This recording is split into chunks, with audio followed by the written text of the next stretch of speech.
Welcome to Tone Talks. Welcome to Tone Talks. Welcome to Tone Talks. What up, y'all? This Tone Talks in the building. I wanted to have a brief discussion before tomorrow's show. Again, tomorrow's show, we're going to flesh this out, give y'all a chance to call in. But this Jay-Z NFL partnership allows us to see so much about the limitations of black capital in America. And I want to have the discussion, give y'all a chance to kind of chime in. We're on YouTube right now. You can join the super chat. Look, we're going to have a brief discussion. We're going to get to it. And we're going to talk about how Jay-Z out here taking scraps. Tell everybody that, share this. Tell everybody that we're going to be talking today. Also, I'm using the chat, so I'll be able to look over here and see you guys commenting. Shout out to FFD ADOS. Good morning to you as well. Everybody saying good morning. I had to kind of come to y'all because I wanted to get to y'all before tomorrow's show, because there's certain things I want you to read, such as Jamil Hill has a new story out on the Atlantic, how Jay-Z helped the NFL to banish Colin Kaepernick. In addition, you know, there's certain tweets that were put out by Jamil Hill recently. I want y'all to read that before tomorrow. But mostly what I want y'all to understand is the narrative and start thinking about this over the next 24 hours. And I want you to be able to call in with good questions, because I believe that this shows the pure limitations of not only Jay-Z's wealth, but also black capital. And I think people are getting lost in the weeds talking about Kaepernick. You know, you had Charlemagne just today supposedly confront Jay-Z, but it was real weak. You know, he kind of walks up, I guess, in this room. It looks like it was a cover job. See, is this the role of Charlemagne? When there's a lot of black politics, an issue, you bring him in and he asks a question. It seems like you're confronting black politics. But when it came time when Jay-Z said, what next? There was no call for Jay-Z to support reparations, a black agenda, or anything like that. It was almost like there was one guy, sound like another reporter, and he kind of weakly said, you know, a challenge, and Jay-Z kind of confronted him.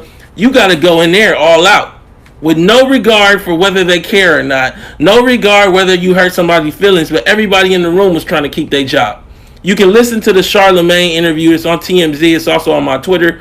But or question, let me not say an interview, because it seemed like everybody was scared, including Charlemagne, to tell this man what he actually was doing. Because what we start to see unfold when we look at this Jay-Z thing, and I'm pulling up a tweet. So when we look at this unfold, we have a tweet from Jamil Hill. If Colin Kaepernick isn't part of this, I'm not sure how to feel about this. Very curious about these details.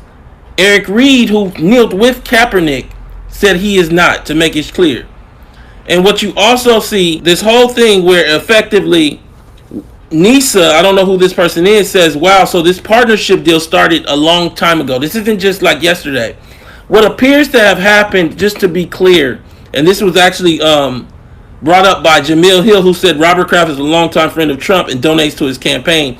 White privilege is being able to use the cultural capital of black entertainers without ever having to sacrifice. So it appears that possibly what happened is this Equinox thing that happened, they tried to get ahead of it in terms of other people who donated to Trump in regard to the NFL. Now, I'm not saying I know that for a fact, but it's very much aligned. It appears that months ago there was conversations with Kraft and Jay-Z, and this is the result, and it has less to do with social justice and more to do with business bottom line. Quintessentially, to me, this ties directly into the lawsuit that Byron Allen has with Comcast. We're not here for knee pads and crumbs. See, tomorrow I'm going to flesh this out more, and I've done it in the prior show, and talk about how conservative, like particularly the NFL, the owners are, and how much they donate to Republicans. And it's a lot. Understand that what we have here is a quintessential question of football. I already wrote a piece in Vice Sports, Football's War on the Minds of Black Men, about the actual structure of what they do for a living. Because none of it makes any sense. They run and destroy their bodies for all of our entertainment. And then we say, well, they got to survive. They got to eat. Well, this is the expense of eating, destroying your body.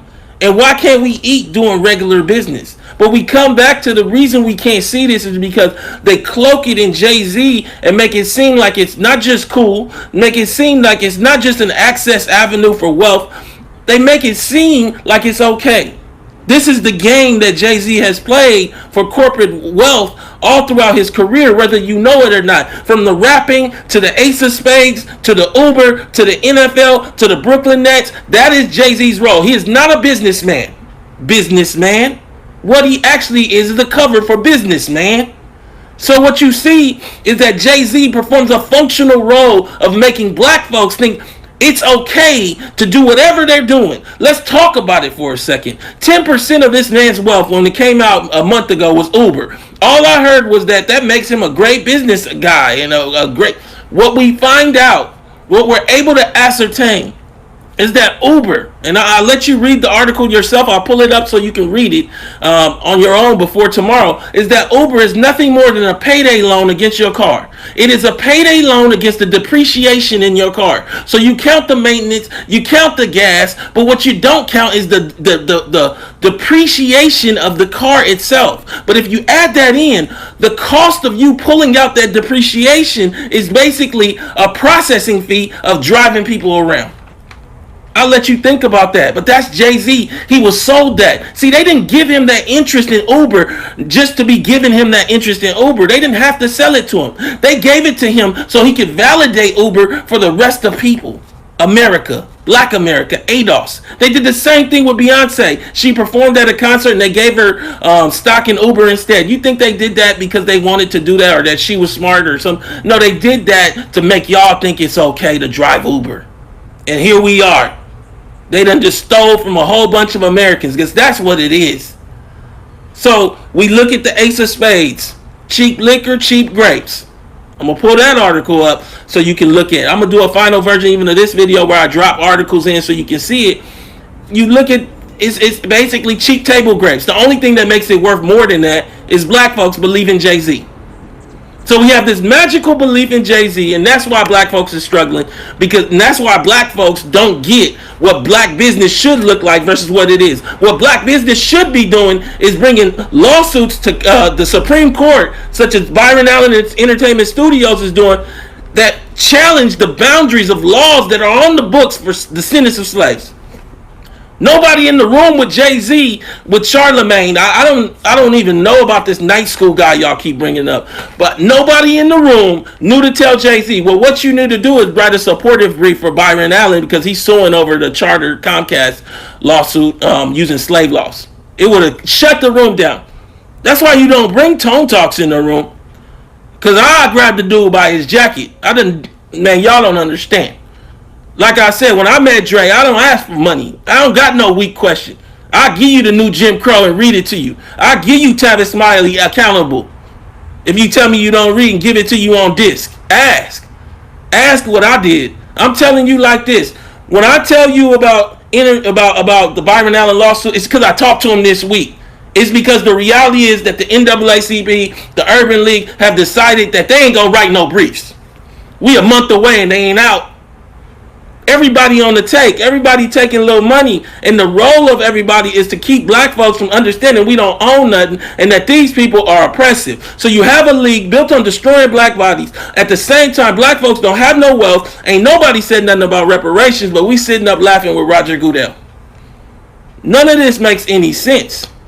Let me see what's in the chat, man. Jay-Z and Bey used to control the masses. Shout out Political Lil. Son of a Panther. They make dollars off of us in the same way predatory YouTube, same way predatory folks do. Mario Hill, ADOS Memphis. Jerry Minia Battle. That's right, Tone. Celebrities are people, not gods. I don't even know if that goes far enough. Understand, both of these people, and Jay-Z and Beyonce, I believe, don't have high school diplomas. Y'all following people that don't have high school diplomas being used by white capital to validate everything from Uber, which I just described, to the NFL, to even the Brooklyn Nets. This isn't just one thing. He did this with Brooklyn Nets. Jay-Z's already got a track record. He sold it to us. We got it in the report. What we get wrong about closing the racial wealth gap. Pull up the report in the section on black celebrity.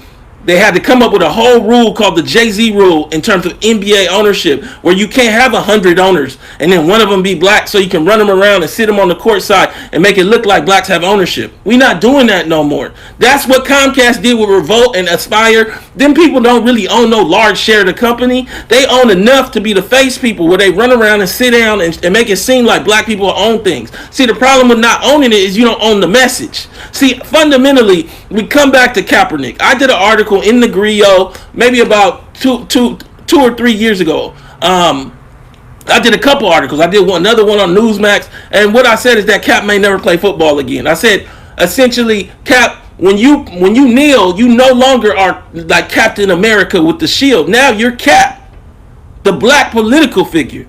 You can't sell it no more. See, I think we get confused. Let me say this about what sport is supposed to be in America. What it is not about NFL playing football or basketball. It is, to me, a control mechanism to keep particularly ADOS folks, the poor folks, thinking that we have opportunity. There's a new article that just came out on Bloomberg. You can read it before tomorrow.